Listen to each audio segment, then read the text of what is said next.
नमस्कार बच्चों, आप कैसे हो?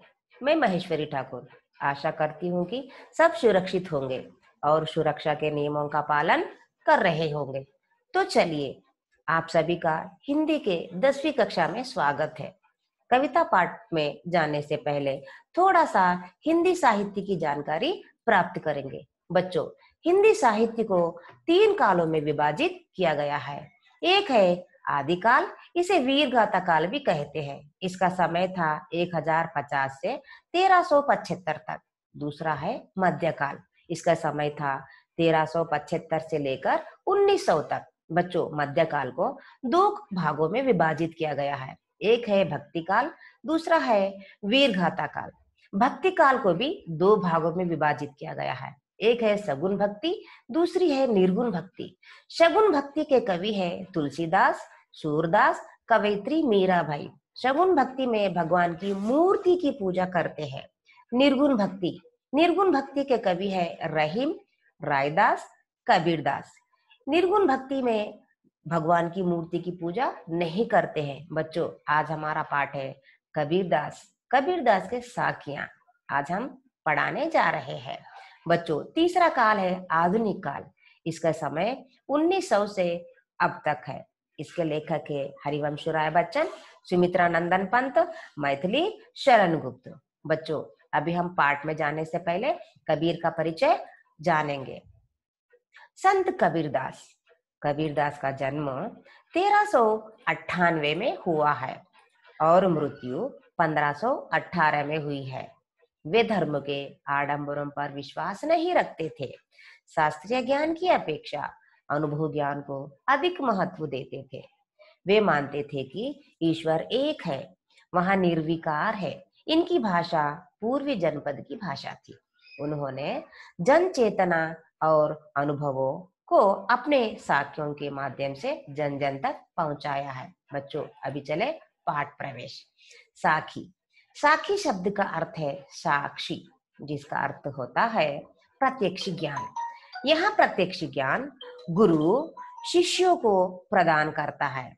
इन साखियों में बच्चों अवधी भाषा, राजस्थानी, भोजपुरी और पंजाबी भाषाओं का मिश्रण है। इसीलिए इनकी भाषा को पंचमेल खिचड़ी कहा जाता है। बच्चों, अभी देखिए कबीर की पहली साखी। कबीर की पहली साखी है, ऐसी बानी बोलिए मन का आपा खोए। देखिए बच्चों, ऐसी बानी बोलिए मन का आपा खोई। बानी का अर्थ है वचन, आपा का अर्थ है अहंकार। कबीर का कहना है कि हमें मीठी बानी बोलनी चाहिए, जिससे हमारे अंदर का अहंकार दूर हो सके और हमारा शरीर भी शीतल करे, अपना तन शीतल करे और उनको सुख होई। तन का अर्थ है शरीर। मीठी वाणी बोलने से अपना अहंकार दूर होता है और अपना शरीर भी शीतल हो जाता है। अपनी वाणी जो भी सुनते हैं, सुनने वालों को भी सुख का अनुभव होता है। बच्चों, आप चित्र के माध्यम से भी आप देख सकते हो, मीठी वाणी बोलने से शत्रु भी मित्र बन सकता है और सुनने वालों का मन भी सुख प्रदान हो सकता है। देखिए यहाँ पर शीतल उनका साधु संत का हृदय भी शीतल हो चुका है। मीठी वाणी बोलने से इनका हृदय भी शीतल, उनका मन भी शीतल हो चुका है। ये कबीर का कहना है कि हमें मीठी वाणी बोलनी चाहिए। मीठी वाणी के महत्व को बताया गया है इस साखी में। बच्चों, हम दूसरी साखी में आगे बढ़ेंगे। कस्तूरी कुंडली बसे मृगु ढूंढे बन माही। कस्तूरी का अर्थ है सुगंधित पदार्थ, कुंडली का अर्थ है नाभि, मृग का अर्थ है हिरन, एक विशेष प्रकार का हिरन होता है। बन का अर्थ है जंगल, माही का अर्थ है में। बच्चों, कस्तूरी कुंडली बसे, मृग के नाभि में एक सुगंधित पदार्थ रहता है। अज्ञानता के कारण मृग उसे ढूंढ नहीं पाता है। दूसरे चित्र में आप देख सकते हैं सुगंधित पदार्थ जो हिरण के नाभि में होता है। बच्चों, वो सुगंधित पदार्थ से हम परफ्यूम भी बनाते हैं। चित्र में तीसरे चित्र में आप देख सकते हैं मृग के नाभि में पाए जाने वाला सुगंधित पदार्थ से हम इत्र भी बनाते हैं, परफ्यूम भी हम बनाते हैं। तो देखिए बच्चों, साखी में कस्तूरी कुंडली बसे मृग ढूंढे बन माही। हिरण के नाभि में एक सुगंधित पदार्थ होता है जो अज्ञानता के कारण हिरण समझ नहीं पाता। वो सुगंधित पदार्थ को आकर्षित होकर हिरण जंगलों में उस सुगंधित पदार्थ को ढूंढने लगता है। बच्चों, उसी प्रकार ऐसे ही घटी घटी राम है दुनिया देखे नहीं। घटी घटी कण कण में राम निवास करते हैं, मगर हम उन्हें ढूंढ ढूंढ नहीं पाते। उनको ढूंढने के लिए बच्चों हम चित्र में देखिए आप मंदिर, मस्जिद और गिरजाघर जाते हैं। यहाँ पर अज्ञानता के कारण हिरन सुगंधित पदार्थ को ढूंढने के लिए जिस प्रकार जंगल में जाती है, उसी प्रकार हम भी अज्ञानता के कारण भगवान को मंदिर, मस्जिद, गिरजाघर में ढूंढने लगते हैं। इसीलिए इस साखी में हमको बताया गया है अपनी अज्ञानता को दूर करे, भगवान की सच्ची भक्ति को प्राप्त करे। बच्चों, उसी प्रकार हम तीसरी साखी में आगे बढ़ेंगे। तीसरी साखी है जब मैं था तब हरि नहीं, अब हरि है मैं नहीं। मैं का अर्थ है बच्चों अहंकार, हरि का अर्थ है ईश्वर। यहाँ पर कबीर का कहना है कि जब मेरे मन में अहंकार था तब तक मेरे हृदय में हरि का निवास नहीं हो पाता। अहंकार और हरि इकट्ठा मन में वास नहीं कर सकते। सब अंधियारा मिटी गया जब दीपक देखा माही। जब अहंकार को मैं दूर करा तो तब मेरे मन में ईश्वर का निवास हो चुका था। जैसा ही ईश्वर का निवास हुआ उसी प्रकार मेरे मन में से अंधियारा दूर हो गया और अज्ञानता दूर हो चुका था। अज्ञानता दूर होकर मेरे हृदय में दीपक मीन्स ज्ञानोदय होने लगा। जब दीपक देखा माही, माही का अर्थ है अंदर, मेरे हृदय में अहंकार दूर होकर, अज्ञानता दूर होकर मेरे मन में ज्ञान रूपी दीपक आने लगा है।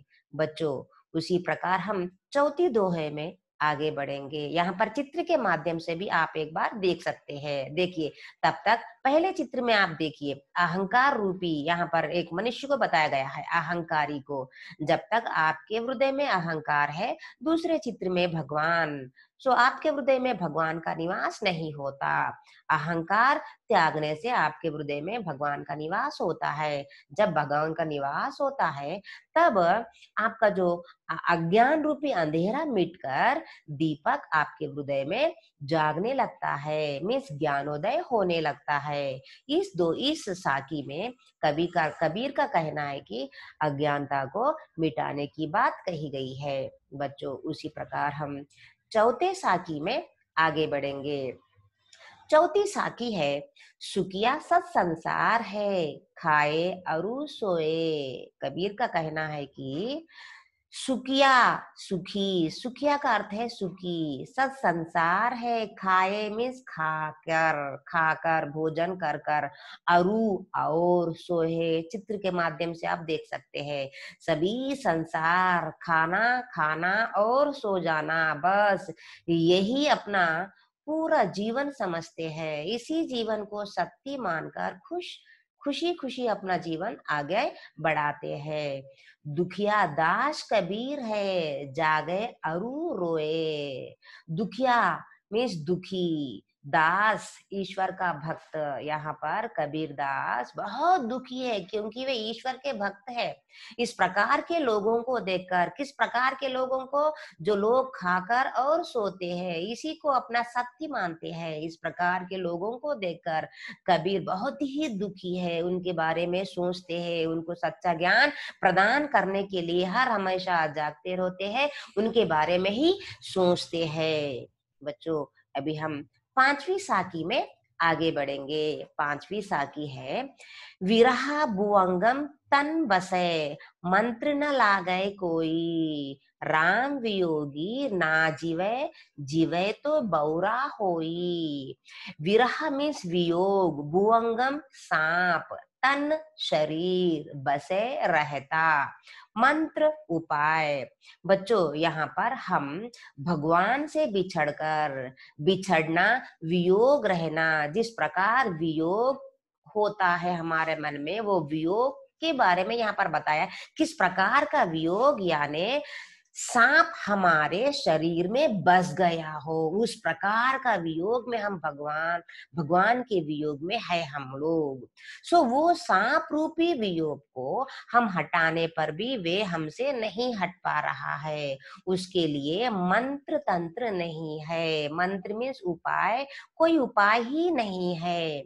राम वियोगी ना जिए, इस प्रकार के वियोग में, वियोग मीन्स प्रेम में तड़पने वाला, भगवान की प्रेम में तड़पने वाला, भगवान से दूर होकर नहीं जी पाता है। अगर जी भी पाता है तो देखने वालों को पागल दिखलाएगा। बच्चों, यहाँ पर हम तीसरी साखी में आगे बढ़ेंगे। तीसरी साखी है निंदक। छठवीं साखी है बच्चों, छठवीं साखी है निंदक। निंदक का अर्थ है निंदा करने वाला। निंदक नेड़ा राखिए, अगुनी कुटी बदाई।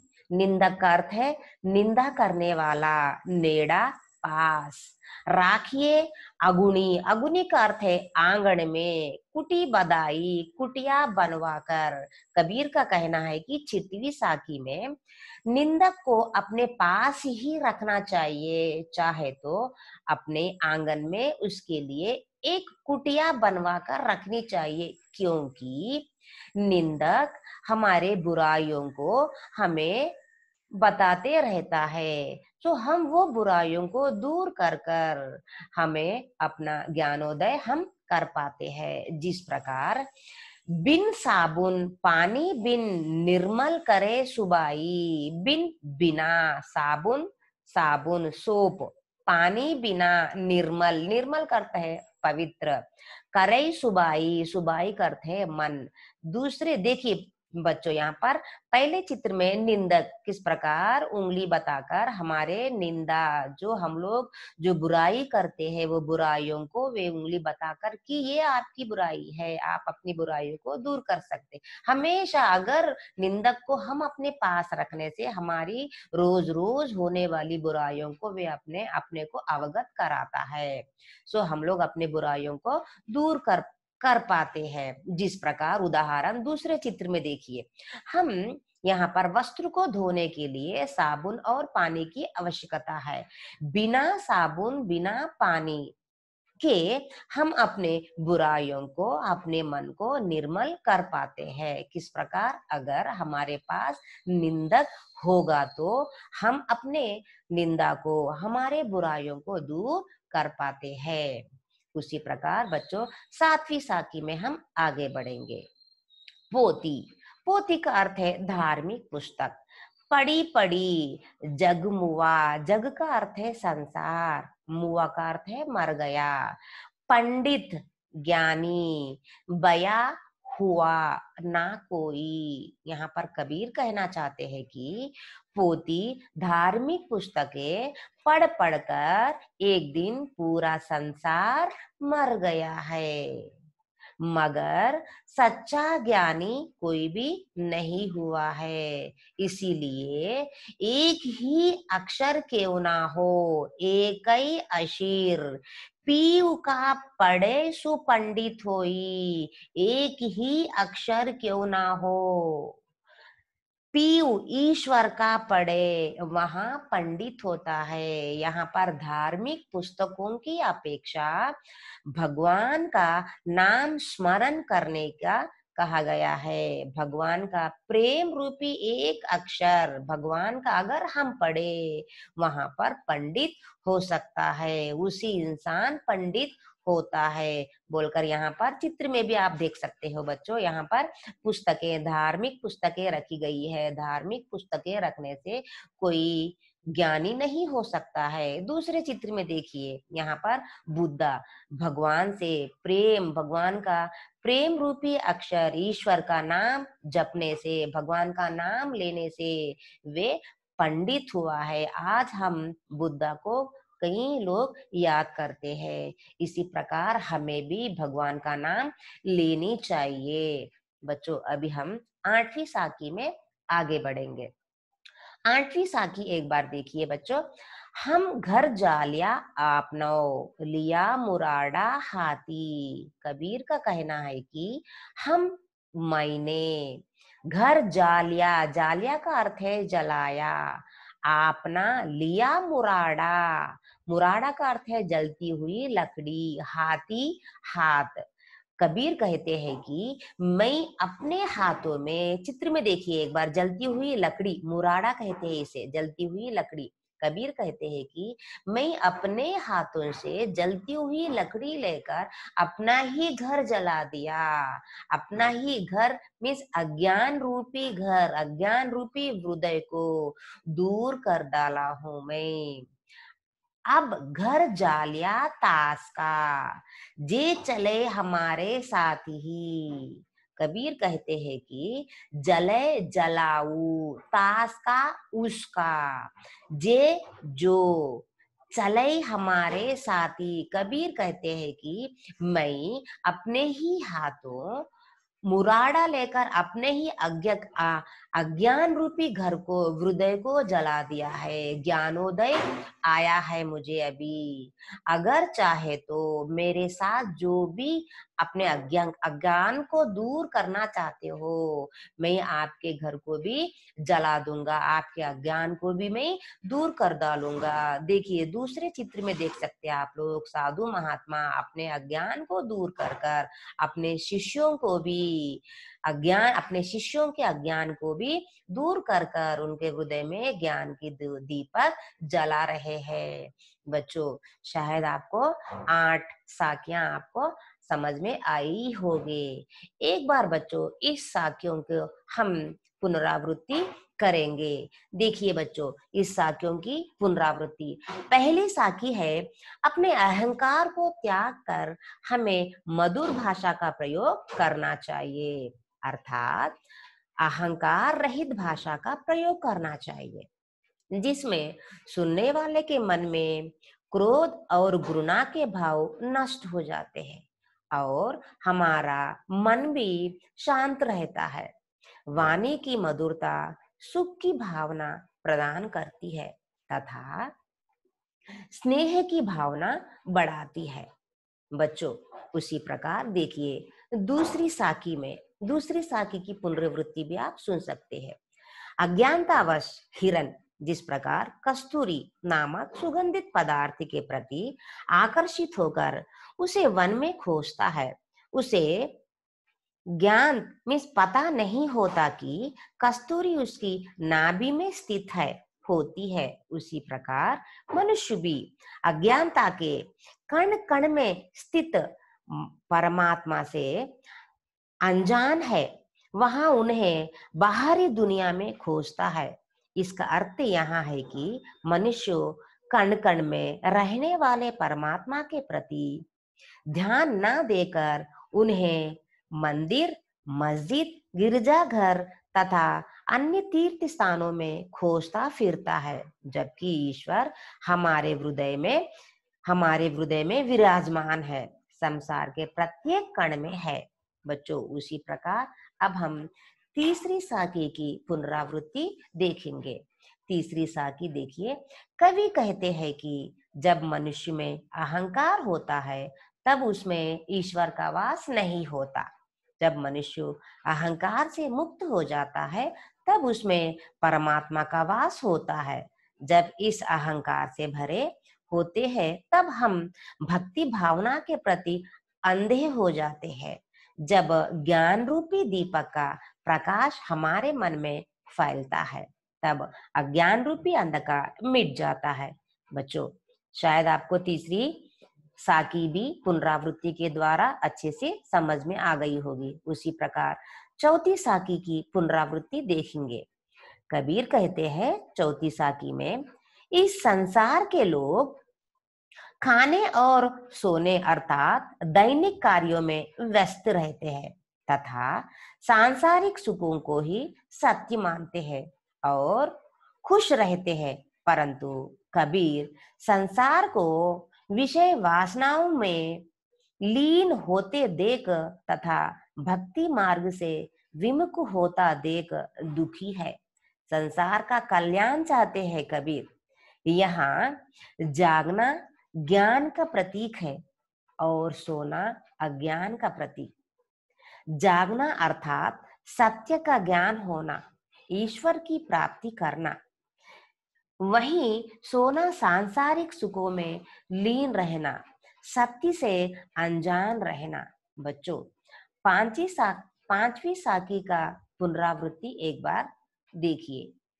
कबीर का कहना है कि कबीर जी के अनुसार ईश्वर का विरह वियोग सर्प मीन्स सांप के विष के समान है। इस विरह रूपी सर्प का विष जब तन में समा जाता है तो संसार का कोई भी मंत्र या उपाय उसे ठीक नहीं कर सकता है। ईश्वर के वियोग में ऐसा राम वियोगी जीवित नहीं रह पाता। भगवान के प्रेम में सांसारिक सुख को त्याग देता है। यदि वह जीता भी है तो भगवान के प्रति भक्ति के कारण वहां लोगों को पागल सा प्रतीत होता है। बच्चों, अब हम दूसरी साखी का भाव जानेंगे। देखिए, कवि कहते हैं कि हमें अपने निंदक को सदैव अपने साथ रखना चाहिए। हो सके तो उसे अपने घर के आंगन में एक कुटिया बनाकर देना चाहिए। निंदक को निंदा भरी बातें सुन सुनकर हमें आत्म सुधार करने का मौका मिलता है। हम अपनी गलतियों को सुधार सकते हैं। जिस प्रकार वस्त्रों को साफ करने का कार्य साबुन और पानी करता है, उसी प्रकार हमारे व्यवहार को स्वच्छ रखने का कार्य निंदक करते हैं। इसीलिए बच्चों, निंदक को हमेशा अपने पास ही रखना चाहिए। अब बच्चों, अगली साकी का भाव हम देख सकते हैं। कबीर अगली साकी में कहते हैं कि धर्म ग्रंथ शास्त्र ढेरों पुस्तकें पढ़ पढ़कर संसार में कितने ही लोग थककर मृत्यु के द्वारा मुक्ति के द्वार पहुंच जाते हैं, पर कोई भी सच्चा पंडित यानी ज्ञानी नहीं बन पाता। कबीर के अनुसार जो मनुष्य एक प्रियतम अर्थात ईश्वर का एक ही अक्षर पढ़ लेता है, उनकी सच्ची भक्ति करता है, दूसरों के प्रति प्रेम की भावना रखता है, वही सच्चा ज्ञानी कहलाता है। बच्चों देखिए, दूसरी साकी की भाव देख सकते हैं हम। दूसरा देखिए, कबीर कहते हैं कि मैंने अपने मन में सांसारिक मोह, माया, अहंकार, अज्ञान का घर ईश्वर की भक्ति रूपी अग्नि से जला दिया है। जब मैं उसका महत्व जानता हूं तो अपना ही हृदय को स्वच्छ कर लिया हूं, अर्थात उसके मन में अहंकार तथा अज्ञानता को दूर करना चाहता हूं। अगर जो भी अपने अज्ञानता को दूर करना चाहता है, उनकी अज्ञानता को भी मैं दूर कर सकता हूं। यहाँ पर बताया गया है कि अज्ञान को दूर करने के महत्व को 8वीं साकी में बताया गया है। बच्चों, अभी हम कबीर के पूरे 8 साकियां एक बार मुख्य बिंदु के रूप में आप देख सकते हैं, क्योंकि परीक्षा में आपको 8 के साखियों का प्रतिपाद्य पूछा जाएगा। आप एक बार स्लाइड के माध्यम से आप 8 8 साखियां मुख्य बिंदुओं को आप देख सकते हैं। देखिए बच्चों, स्लाइड के माध्यम से कबीर के 8 साखियां। पहली साखी में बताया गया है, मीठी वाणी के महत्व को बताया गया है। मीठी वाणी के महत्व को बताया गया है। दूसरी साखी में देख सकते हैं बच्चों आप, राम प्रत्येक प्राणी के मन में वास करता है, फिर भी लोग उन्हें देख नहीं पाते। तीसरी साखी का मुख्य बिंदु देखिए, अहंकार और परमात्मा इकट्ठा नहीं रह सकते। जब मन में परमात्मा का बोध जगा तो अहंकार मिट जाता है। चौथी साखी की मुख्य बिंदु देखिए आप, परमात्मा के प्रति जागरूक मनुष्य उसके विरह में तड़पता है, जबकि संसारी लोग मौज करते हैं। बच्चों, आप पांचवी साखी की मुख्य बिंदु भी स्लाइड के माध्यम से देख सकते हैं। पांचवी साखी यहाँ पर देखिए बच्चों, विरह रूपी सांप के ढसने पर विरहनी मीन्स भक्त, विरहनी आत्मा तड़पती रहती है, भक्त की आत्मा तड़पती रह जाती है, उसे परमात्मा के बिना शांति नहीं मिलती। सा छठी साकी की मुख्य बिंदु, निंदक अपने निंदा वचनों से साधक भक्त के चरित्र को पवित्र बना देता है। इसलिए हमेशा हमें निंदक को अपने पास ही रखना चाहिए। सातवीं साखी का मुख्य बिंदु, सांसारिक ज्ञान से ईश्वर नहीं मिलते, प्रेम के 2.5 अक्षर से ही उसकी प्राप्ति होती है। आठवीं साखी की मुख्य बिंदु, कबीर ने प्रभु प्राप्ति के लिए अपनी सांसारिक वासनाओं में आग लगा ली है। अब वे अन्य साधकों को भी प्रेरणा दे रहे हैं। बच्चों, शायद आपको कबीर के साखियां समझ में आए होंगे। अगर आपको साखियां समझ में नहीं आया, अगर जो भी आपको संदेह है, आप मुझे कॉल कर पूछ सकते हो। धन्यवाद बच्चों, अगली कक्षा में हम फिर मिलेंगे।